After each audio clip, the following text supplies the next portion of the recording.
fois, bon, moi j'étais un ancien banquier, donc j'ai les deux étiquettes. Et je félicite Sismaël d'ailleurs de ne pas choisir les deux métiers, parce que ça n'attire pas forcément la sympathie. Donc ma question... C'est une belle introduction. Voilà, donc à travers votre expérience, vous avez vu que les juges, ils n'hésitent plus à exercer leur pouvoir par rapport à l'annulation des clauses abusives, par rapport à tout ce qui est aussi suspension de contrats de crédit et tout ça. Donc ça nous amène à ma question qui est la digitalisation et qui dit expérience digitale, dit plateforme de réclamation, dit en quelque sorte litige en ligne. Donc ma question est à M. le Marofi, est-ce que vous n'avez pas pensé, par exemple, à faire une plateforme de litige en ligne et on peut être remboursé directement sans l'engrenage par rapport au tribunal et tout ça, ou vous préférez la voie normale avec tribunal de commerce, cour d'appel, cassation et tout ça? Donc, parce que ça permet de gagner du temps. Ma deuxième question, M. le Fileli, concernant les consommateurs. Et donc, pendant longtemps, les marques, ils ont fait en quelque sorte la sourde oreille par rapport aux droits de consommateurs. Ce n'est plus le cas aujourd'hui. Ils sont accompagnés. D'ailleurs, c'est une bonne chose parce qu'il faut encadrer en quelque sorte ces consommateurs. Est-ce que vous pensez que peut-être ces campagnes virtuelles, ils vont aller sur le réel? Ça veut dire à travers soit en quelque sorte des recours au niveau de la justice, au niveau en quelque sorte du BOCO, comme on a vu par exemple tout ce qui est Maroc Télécom, VoIP, ONCF et tout ça. Est-ce qu'on va aller par exemple vers des mobilisations avec des recours collectifs en quelque sorte, ce qui se passe d'ailleurs dans les autres pays, mais on a un champ très limité au niveau judiciaire, mais on peut peut-être le voir par rapport à la mobilisation des consommateurs. Qu'est-ce que vous prévoyez d'après votre expérience? Merci maître, merci de votre contribution. Donc une question pour Semarouf et une question pour M. Fileli. Madame Yousra, aurez-vous la gentillesse, Ophélia, s'il vous plaît? Merci. Merci beaucoup, M. Santissi. Merci aux participants, aux intervenants. Alors, moi, c'est Helen Issa. Je suis fondatrice de Willid, qui est une structure qui agit dans la transformation digitale. Et je suis aussi directrice de Startup Grind, qui est une communauté développée par Google for Entrepreneurs.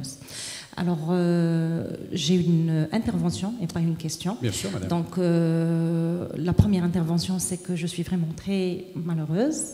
Aussi? Parce que j'ai vu que, moi qui voulais faire que des heureux. J'ai vu que des hommes. Tous les panels, il n'y avait que des hommes. Et ça fait vraiment mal au cœur. Donc, on a des femmes.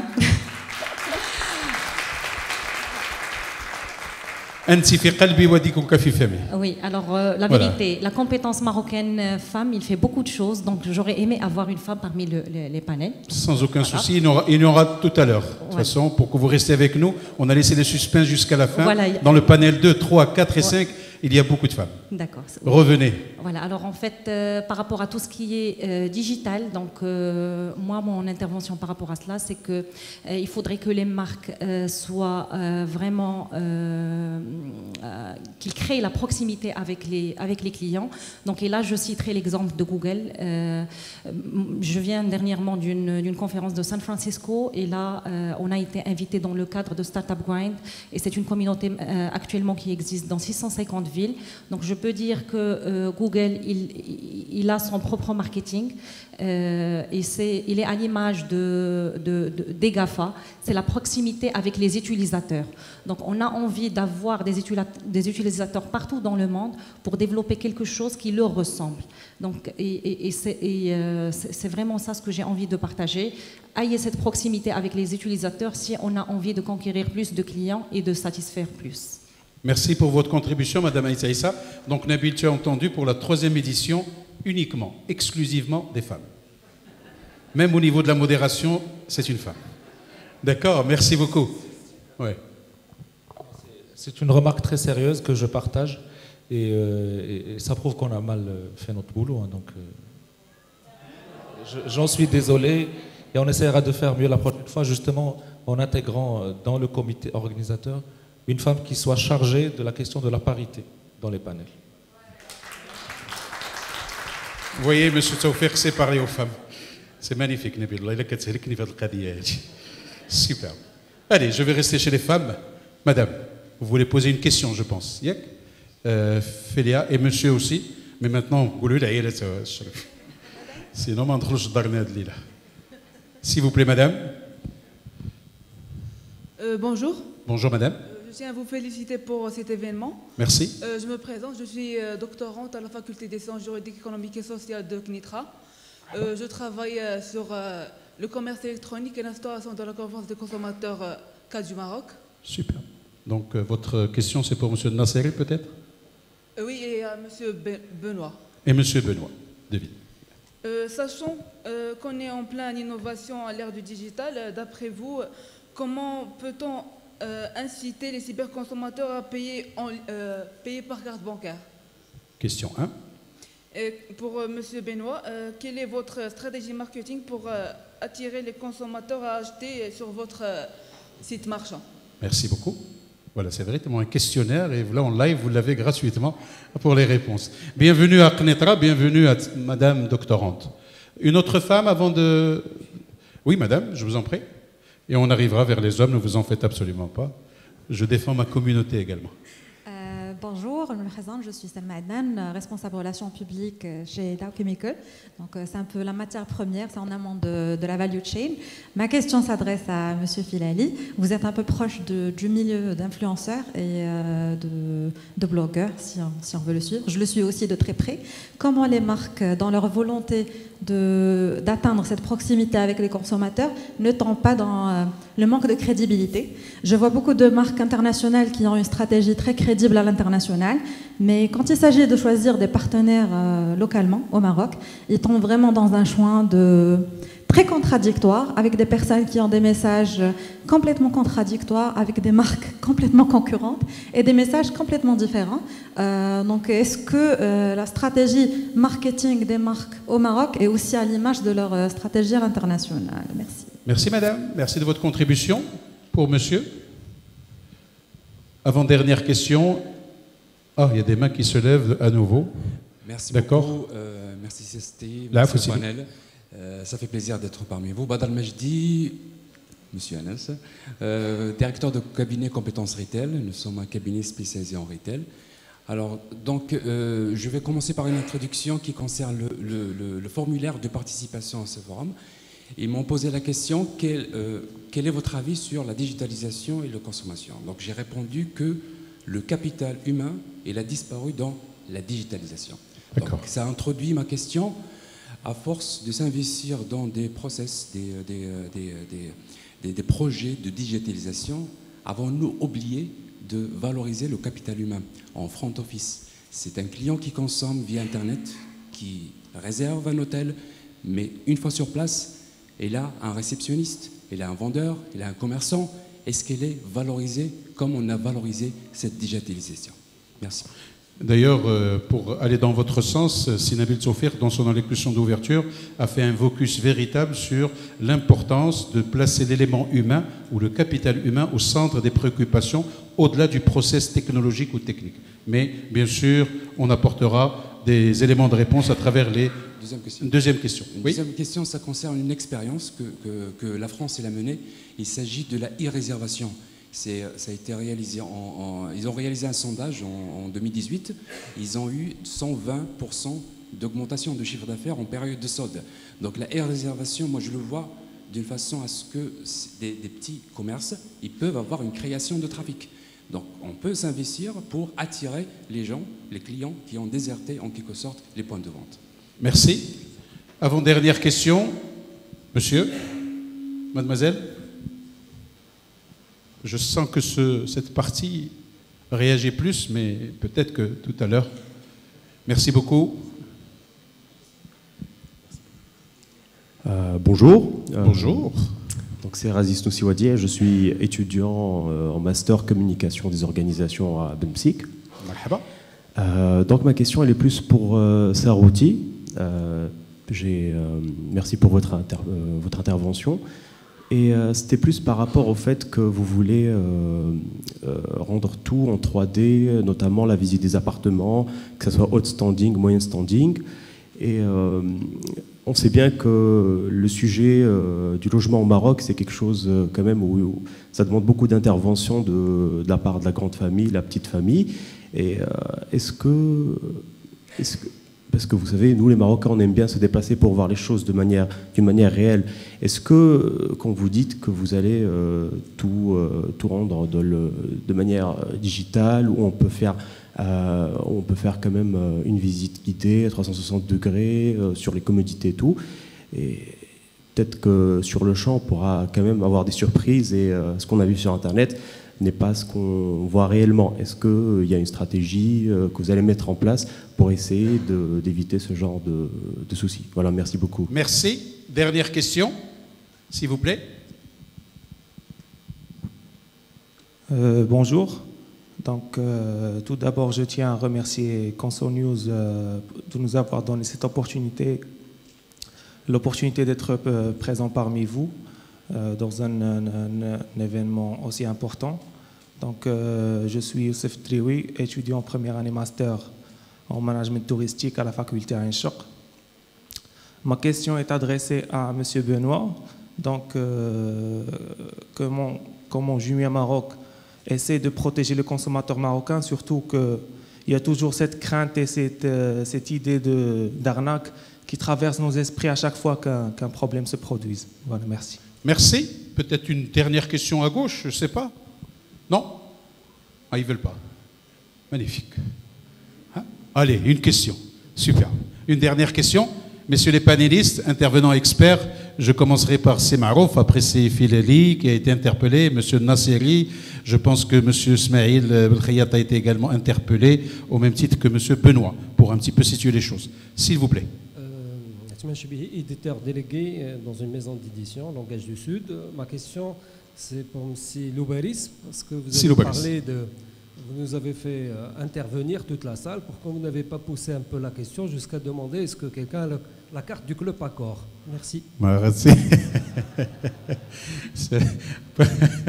Est-ce que quelqu'un a la carte du club Accor? Hein, c'était là le finish pour savoir un petit peu. Alors, qui a la carte Accor?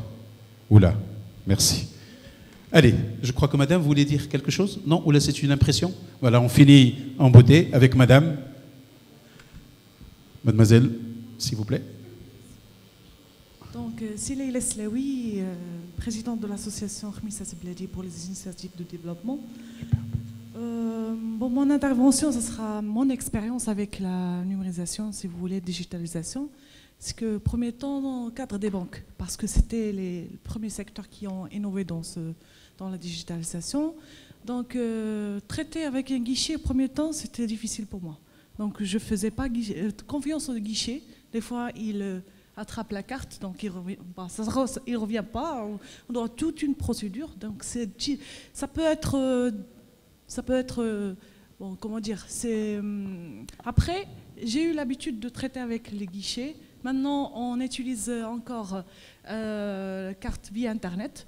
Donc, ça a pris un peu de temps pour s'habituer. Donc, pour le Maroc, c'est innovant, c'est pas facile pour convaincre toute une population qui n'a pas l'habitude de traiter avec digitalisation. Mais il faut faire vraiment un travail de sensibilisation, si on veut dire, pour faire sensibiliser les gens pour accéder à la digitalisation. Parce que le monde est beaucoup avancé par rapport à nous. Donc, voilà. Merci. Vous n'avez pas eu de mésaventures avec la carte, jamais? Normalement, on a besoin de l'argent. La carte s'absorbe, donc on ne peut pas avoir ni argent ni carte. Voilà. Si on est en voyage loin, donc... ça devient plus difficile. Voilà. Merci pour votre expérience utilisateur. Messieurs, je ne vais pas dire mesdames, d'accord, messieurs, à vous la parole. C'est Marouf. Oui, je pense qu'il y avait une question. Deux. La première, les litiges en ligne. Bien sûr, la protection du consommateur et la gestion des réclamations du consommateur est quelque chose de très structuré et présent dans la vie de la banque conventionnelle, dans sa structure actuelle, et il devrait par conséquent être translaté dans l'offre digitale. Un traitement efficace, rapide et efficient des réclamations clients est une partie importante de la structure digitale. Néanmoins, le traitement des litiges, qui est une notation plutôt juridique, légale, ne le peut pas, parce qu'il doit passer par les instances réglementaires, sauf si c'est des litiges à l'amiable au sein avec la banque. Mais tout à fait. Et il y a au Maroc, on a aussi le médiateur bancaire pour certaines situations où les deux parties s'adressent au médiateur qui règle ces problématiques. Mais votre question fait allusion à un point qu'on a peu soulevé, c'est la réputation. Aujourd'hui, les banques, via leur stratégie marketing, relations publiques, communication, géraient leur réputation. Mais aujourd'hui, gérer la réputation sur des réseaux aussi nombreux que les réseaux sociaux et les différents est un exercice assez délicat. La deuxième question, c'est la place de l'homme avec grand H, madame, dans le nouveau dispositif de l'offre des marques après digitalisation. Oui, c'est la grande question. On ne peut que donner quelques réflexions par rapport à l'avènement de métiers qui ont une forte valeur de conseil, d'accompagnement, que de métiers qui seraient remplacés par des actions purement digitalisées. Donc ce sont de nouvelles formations, un nouveau replacement des hommes par rapport à des activités qui seraient nécessaires pour accompagner le digital en matière de relations humaines, cette fois, avec les clients. Merci, c'est Marouf. C'est Anas Fidali. Merci beaucoup. Alors, première question, ça concernait une campagne digitale qui part vers le réel. Ça existe, ça a déjà existé au Maroc. Et je crois qu'il faut ce qu'on appelle un peu les class action aux États-Unis. Il faut s'y mettre. Aujourd'hui, les associations marocaines sont très faibles. Les associations de consommateurs. Malheureusement, il n'y a pas assez de Uniconso. Mais je crois que sur le plan législatif, elles n'ont pas énormément de pouvoir. Donc aujourd'hui, par exemple, moi j'estime que mon entreprise qui exporte énormément de services à l'étranger, de la production de gros fichiers, qui sont des fichiers en gigas, est incapable de servir une certaine demande au niveau international parce qu'encore une fois, nous avons un opérateur télécom qui ne nous fournit pas le service adéquat. Et je suis lésé sur le plan financier et on manque à gagner. Il faut que je prouve cela. Il faut que j'aille vers un avocat et que j'aille au tribunal poursuivre un très grand opérateur télécom qui a une batterie d'avocats. Donc aujourd'hui, il y a une initiative citoyenne à mettre en place, certes, et qui doit être aussi intelligente. Parce qu'aujourd'hui, il ne faut pas avoir une déperdition d'énergie dans des actions qui ne mènent pas à grand-chose.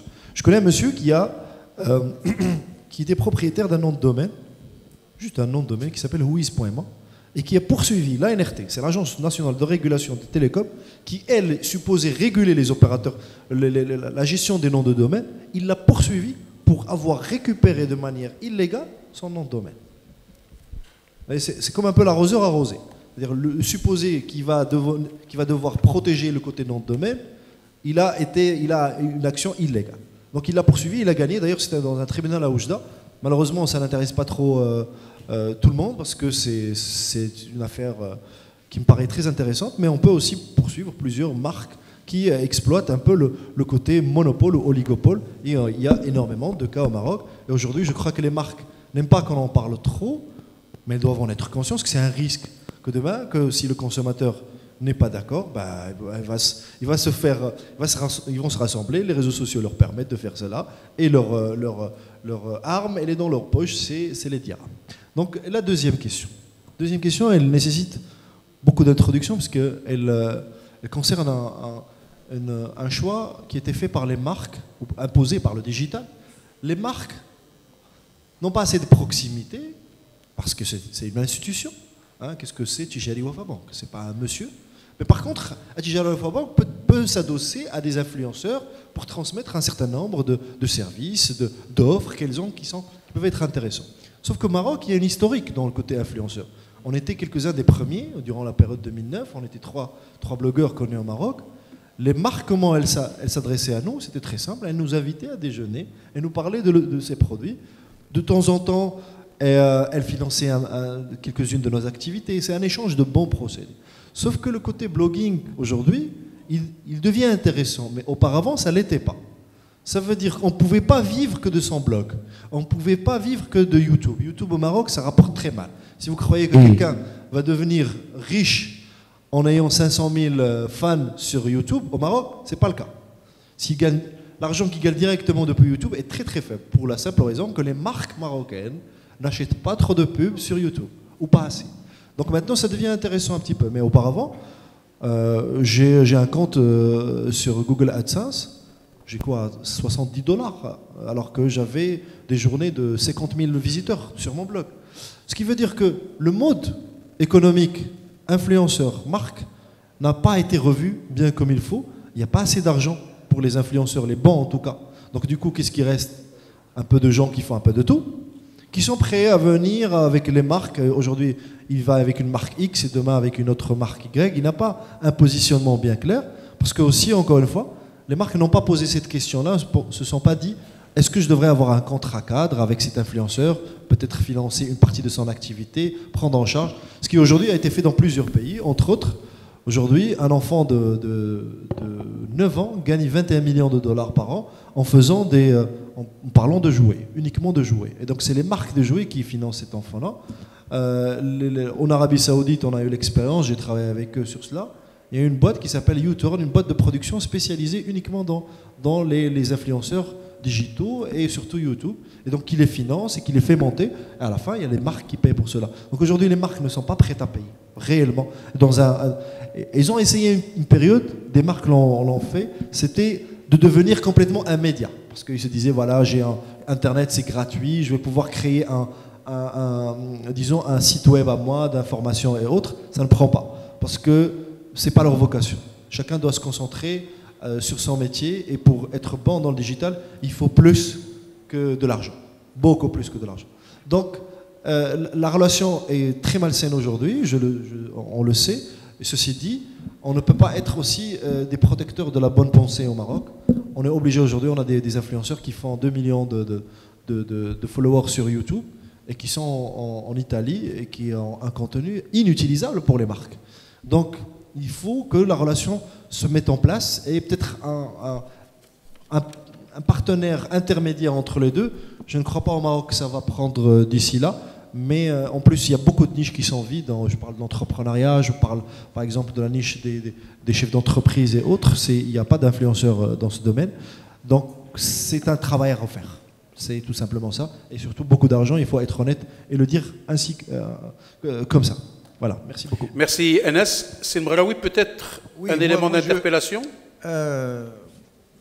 Je fais le lien entre au moins ou trois interventions qui parlent de la place de l'homme là-dedans et de l'humain. Tout à fait. Alors j'ai dit tout à l'heure que le modèle, en tout cas que nous estimons être le plus adapté, étant le modèle Figital. J'avais dit qu'est-ce que c'était le modèle Figital, dans lequel il y a les deux.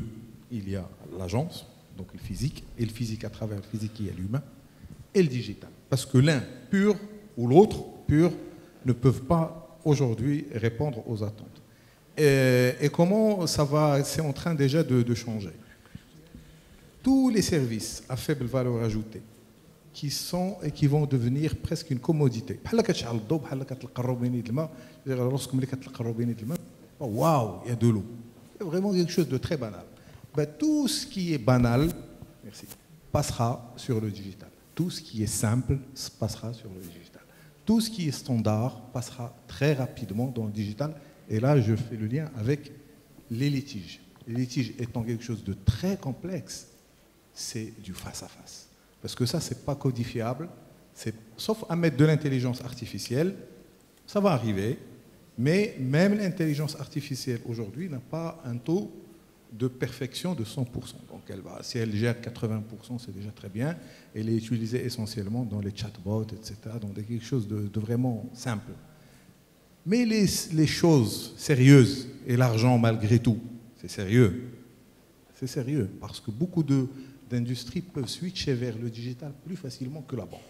La banque, c'est quelque chose d'abord, ça touche la vie, mais ça touche la confidentialité. En plus de la confidentialité, il ne faut pas oublier que les banques sont très, très, très, très encadrées et de plus en plus encadrées depuis la crise 2008. Depuis 2008, il n'y a pas un mois qui passe sans que les institutions financières ne reçoivent une instruction, une circulaire, une réglementation. Les BAL 1, les BAL 2, les BAL 3, les FRS 9, c'est du jargon technique. Mais ça veut dire que les banques ne peuvent pas faire ce qu'elles veulent, et heureusement, parce que sinon, c'est les dépôts des consommateurs qui sont en jeu. Le risque, il est sur les consommateurs et pas sur ceux qui s'endettent. Ceux qui s'endettent, s'ils ne remboursent pas, si la banque fait faillite, peut-être même que c'est très bien. Mais les déposants, qui va garantir à nous tous, à vous tous, que votre argent il est en sécurité? Eh bien ça, c'est une question. Qui va garantir que les données très confidentielles, que souvent les gens ne partagent même pas entre conjoints, ne vont pas filtrer? Tout ça fait que la digitalisation de la banque est un sujet extrêmement complexe. Et sans réduire des autres industries qui sont... C'est vraiment, je pense que c'est le niveau le plus complexe de la digitalisation. Parce que même la signature, on parle beaucoup de signature, aujourd'hui, sur le marché marocain, impossible de valider une signature électronique. Il faut une signature physique. Donc, sans rentrer dans ces détails. Donc finalement, le contact humain, valoriser le contact humain, mettre en face des consommateurs des commerciaux experts de très haut niveau est une exigence qui va de pair avec la digitalisation. Et donc ce sont deux chemins qui vont coexister et qui doivent se développer en même temps. Merci. Monsieur Nasseri. C'était par rapport à la sécurité des opérations. Donc, je crois que c'est Madame qui a posé la question. Donc, aujourd'hui, l'ensemble que ce soit les banques, le CMI, l'ensemble des acteurs les e-commerçants également travaillent beaucoup, et on l'a vu dans l'exposé de Benoît, sur renforcer la confiance donc des utilisateurs pour qu'ils puissent utiliser ces moyens digitaux. Donc, il y a différentes initiatives. Il y a le 3D Secure qui sécurise une transaction Internet, mais il y a aussi des règles qui sont très strictes, qui gèrent aussi les litiges. En cas de contestation, en cas de produits non conformes, quand vous avez payé par carte, vous avez une protection. Quand le produit ne vous a pas été livré, vous êtes protégé lorsque vous payez par carte. Et donc il y a des dispositifs, des règles très claires, et qui sont suivis par l'ensemble des banques, par l'ensemble des e-marchands, et qui font qu'un porteur de carte, lorsqu'il est lésé et lorsque bien entendu il est dans son droit, il va être remboursé automatiquement. Donc ça, c'était par rapport à la confiance. Il y a bien entendu de gros efforts aussi à faire pour sensibiliser l'ensemble de la population marocaine. Tout à l'heure, on parlait de l'assistance qui est digitalisée, qui est citadine, qui vient peut-être de Casa, Rabat, Kenitra. Mais le Maroc ne ressemble pas, tout le Maroc ne nous ressemble pas, soyons clairs. Donc tout à l'heure, quand je parlais des chiffres, des 68 millions de transactions et des 38 milliards de dirhams, ça représente ce qui se fait bien entendu sur tout le territoire marocain. Mais quand on ramène ça et qu'on veut comparer ça avec d'autres pays, pour vous dire, ce que l'on fait en monétique au Maroc, ça représente le chiffre d'affaires des Galeries Lafayette, Boulevard Haussmann, ça va vous parler, monsieur Allard. Donc on est en train de parler du chiffre d'affaires d'un magasin à Paris. Je discutais il n'y a pas très longtemps avec mon équivalent ou un confrère qui travaille en Inde, chez RuPay, et donc je parlais aussi de mes chiffres, etc. Et donc il m'a regardé avec des grands yeux, il m'a dit c'est très bien tout ce que tu racontes, mais vous représentez la banlieue de Mumbai. Donc la banlieue d'une ville en Inde.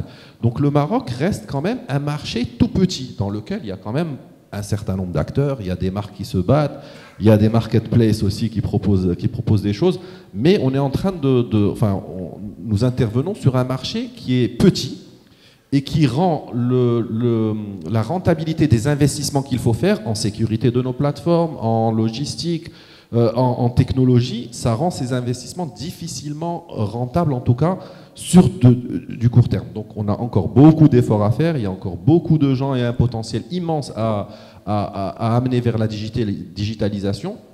Il faut savoir que quand on parlait tout à l'heure des paiements Internet, on parle de 500 000 personnes uniques qui sont allées en 2018 sur Internet. Nous sommes 35 millions de Marocains, 20 millions d'utilisateurs en âge d'utiliser peut-être Internet. Donc il y a un potentiel encore immense. Moi, je considère qu'on est au tout début de la digitalisation, mais vraiment au tout début. On est en train de parler d'un embryon de digitalisation, et les prochaines années, moi, je suis convaincu que les transformations sont encore devant nous. Et ce dont on est en train de parler aujourd'hui n'existera même pas dans 5 ans. Donc on sera dans d'autres modèles, dans d'autres business models et dans d'autres problématiques. Merci, Monsieur Nasseri. Monsieur Loubaris, vous avez été interpellé par le jeune de Knetra. Pardon, M. Belkhayat, concernant justement cette visite 3D ou visite réelle. J'ai été interpellé par le jeune homme en master de communication et qui posait une question liée à la possibilité de digitaliser totalement le process d'acquisition immobilière sans avoir même à aller visiter le bien. Alors c'est là que je dois voir mes slides, parce que j'avais une slide qui expliquait bien les choses et qui montre qu'en fait le process transactionnel se fait en 4 étapes. Et on compare l'étape avant l'avènement du digital avec l'étape, enfin, ou du moins le process après l'événement du digital. Donc ces 4 étapes sont relativement simples. La première, c'est une étape de recherche. La deuxième, c'est une étape où on agrège l'ensemble des données obtenues. C'est une étape, ça marche, ouais. La troisième, c'est une étape d'analyse. Et enfin, la dernière étape, c'est l'étape de décision. Alors avant le digital, les 3 premières étapes étaient des étapes extrêmement longues parce qu'il fallait se déplacer et rencontrer les différents propriétaires, visiter les différents biens, et donc ça pouvait prendre jusqu'à 1 an. Après le digital, on s'est rendu compte que la partie recherche-analyse était beaucoup plus courte parce que justement on pouvait tout faire depuis chez soi ou son bureau, mais qu'à la fin, la partie décisionnelle, pour le coup, pouvait être un petit peu plus longue. Pourquoi? Parce que une fois qu'on avait pu présélectionner l'ensemble des biens, il fallait se rendre sur place pour aller visiter les biens. Parce qu'en effet, je vois mal quelqu'un acheter un bien sans le visiter, quand bien même il serait aujourd'hui 100% digitalisé, et cela pour des raisons assez évidentes que vous partagez avec moi.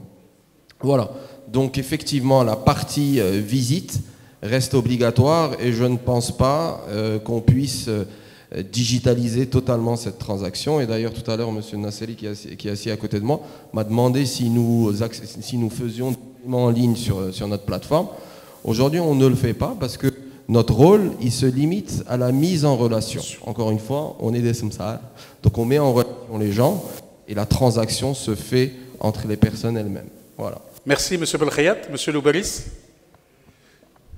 Moi, j'ai pas eu de question. Interpellé peut-être par rapport à un processus quelconque, la valeur humaine, le process. Je vais apporter un témoignage, oui. Parce que je vais rester dans le domaine de l'hôtellerie et du tourisme.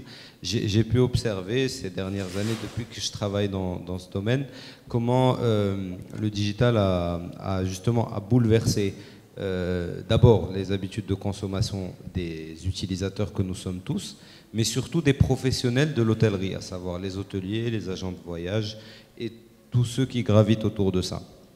Et moi, j'estime que, pour prendre un petit peu ce que disait M. Filali, qui a pris le parti de défendre les consommateurs, d'abord, derrière des marques, on est tous des hommes et des femmes qui sommes des consommateurs. Donc, je pense qu'il n'y a rien qui a fait autant de bien à notre secteur d'activité qu'est l'hôtellerie que le digital. Parce que si vous revenons 6-7 ans en arrière, ici même dans cet hôtel, si on posait la question à n'importe qui dans l'hôtel de savoir quel est le niveau de satisfaction de ses clients, il serait incapable de nous répondre, ni même de savoir comment commencer à répondre. Aujourd'hui, en tout cas dans nos hôtels, et je sais que ça se passe comme ça partout, c'est la préoccupation principale. Et c'est celle justement qui rapproche le plus le collaborateur dans un hôtel ou dans une entreprise du client. Parce qu'on sait aujourd'hui, à la fin de la prestation, ce que pense de notre service et ce que pense de nous, ce consommateur, et est-ce qu'on a une chance de le revoir parmi nous. Donc j'estime que cette digitalisation, elle a bouleversé, mais elle a quand même fait beaucoup de bien, et elle a élevé et amélioré l'expérience des clients que nous sommes tous, et qu'aujourd'hui je peux vous garantir, Sifilali, qu'il n'y a pas une marque au Maroc qui s'en fout de ce que disent ses clients d'elle. Ça n'existe pas, ou alors c'est des terroristes. Mais merci. Merci Monsieur Loubaris. Benoît Devine, pour finir ce tour de table par rapport aux questions-réponses. Très bien. Alors moi j'ai reçu 2 questions. Donc, tout à fait. Quelle est la stratégie de Jumia pour attirer de nouveaux consommateurs? Et la deuxième question était comment nous comptons protéger le consommateur, comment nous le protégeons. Alors, je vais commencer par répondre à la deuxième question. Donc comment nous protégeons le consommateur? Alors en effet, c'est quelque chose qui est extrêmement compliqué à certains moments et donc sur lequel nous essayons de nous améliorer constamment, car nous sommes en effet nous sommes des consommateurs en premier lieu. Et nous utilisons personnellement aussi le site Jumia ou le Jumia Food pour commander nos repas ou nos colis. Et donc les processus, ce qu'on a mis en place aujourd'hui, donc c'est principalement déjà la première protection du consommateur qu'on a mis en place, c'est justement le fait de pouvoir payer après réception du colis. Et donc de laisser totalement un libre arbitre aux personnes de payer ou non si il ne veut pas la marchandise. Et donc de la toucher, de la regarder. Donc tous les consommateurs ont le droit de la toucher, de la regarder et d'estimer s'il est toujours prêt à payer le prix pour la recevoir. Et s'il n'est pas prêt, nous repartons tout simplement avec la marchandise et ça fait partie du deal et nous en sommes très heureux. Donc ça c'est la première, c'est le plus gros moyen de protection. Ensuite, nous avons une autre protection qui est la promesse 7 jours, où on donne pour quasiment tous les produits, donc on fait des exceptions sur les sous-vêtements, sur les produits scellés, lorsqu'ils sont décellés, on ne peut plus les revendre, mais sur tout ce qui est vêtements, chaussures, appareils électroménagers, etc. À partir du moment où le client trouve que pendant les 7 jours d'utilisation après son achat, le produit ne lui convient pas, nous le remboursons et nous reprenons, nous envoyons un livreur jusqu'à son domicile, gratuitement pour ramener la marchandise et nous lui remboursons totalement les frais engagés. Nous avons aussi donc, beaucoup de systèmes que nous avons mis en place au niveau de nos vendeurs. Donc, lorsque nos vendeurs abusent du système et vendent des produits de mauvaise qualité, trop chers, etc., nous leur appliquons des pénalités. Et il y a des pénalités financières. Lorsque un client fait un retour et nous dit qu'il y avait une mauvaise qualité, nous vérifions que ce que dit le client est réel. Et si c'est réel, nous appliquons des pénalités financières à tous nos vendeurs. Ensuite, nous avons aussi des processus de ce que nous appelons du delisting, où tous les produits tous les produits sur lesquels il y a des réclamations clients, nous les enlevons du site et nous les bannissons et nous essayons de ne plus les mettre en ligne. Après, ça, c'est quelque chose d'extrêmement compliqué car avec 3,5 millions de produits, c'est extrêmement compliqué de vérifier chaque produit un par un et de s'assurer que l'ensemble des produits néfastes pour nos et quand je dis néfastes, ça veut dire qu'ils sont trop chers ou qu'ils sont de trop mauvaise qualité, soient vendus. Et un dernier point sur lequel nous insistons beaucoup aussi, c'est pousser à la transparence au maximum. Donc vraiment pousser à la transparence à travers des moyens.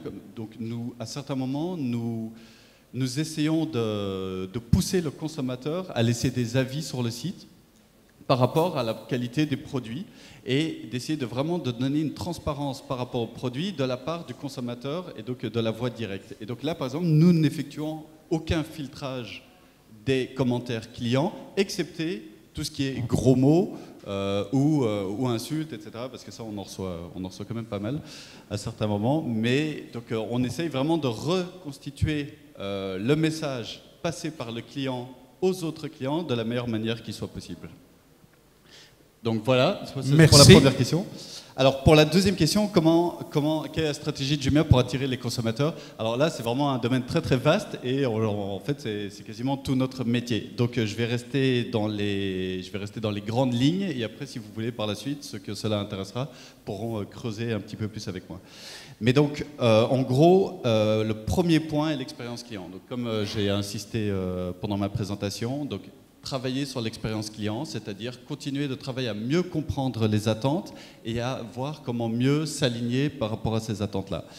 Et tenir nos promesses au maximum. Donc livrer dans les délais, essayer d'avoir la meilleure qualité possible pour les produits, essayer de réduire les prix, etc. Ensuite, l'autre grand axe est offrir le bon produit au bon client. Qu'est-ce que cela veut dire? Cela veut dire qu'on travaille constamment l'assortiment, donc la quantité de produits que nous avons à disposition. Donc offrir un plus large choix aux consommateurs. Et une fois que nous avons développé l'assortiment, bien choisir, bien cibler les consommateurs à qui l'on propose certaines catégories de produits. Et donc ça, comme nous sommes principalement sur du marketing digital, c'est quelque chose qui est aujourd'hui possible. Et donc aujourd'hui, plus de 98% de nos investissements sont digitaux. Et je pense que nous sommes une des compagnies qui investissons le plus au Maroc en marketing digital. Et donc c'est par le moyen de canaux divers et variés, mais principalement digitaux, que nous essayons de cibler les clients qui auront le plus d'affinité avec les produits proposés. Merci. C'est Marouf BTI Bank, Silfeleli, merci beaucoup pour votre présence. C'est le Mraoui Tijari Oufa Bank, monsieur Nasseri de CMI, Shukran Jazilan. C'est Belkhayat et Silouberis, thank you very much. Et monsieur Devine Danke, à vous toute ma pensée. Nous allons faire une petite pause d'un quart d'heure. Et je vous dis, nous avons véritablement 2h45. Vous avez été d'une résistance qui est à marquer. Vous êtes des consommateurs fidèles, vous êtes des consommateurs uniques et exceptionnels. Nous vous donnons droit à 15 minutes pour vous essouffler et vous restaurer à une pause café. Et nous revenons ici à 14h, oui, à 14h, pour le panel 2 qui va traiter le boycott et il y aura un...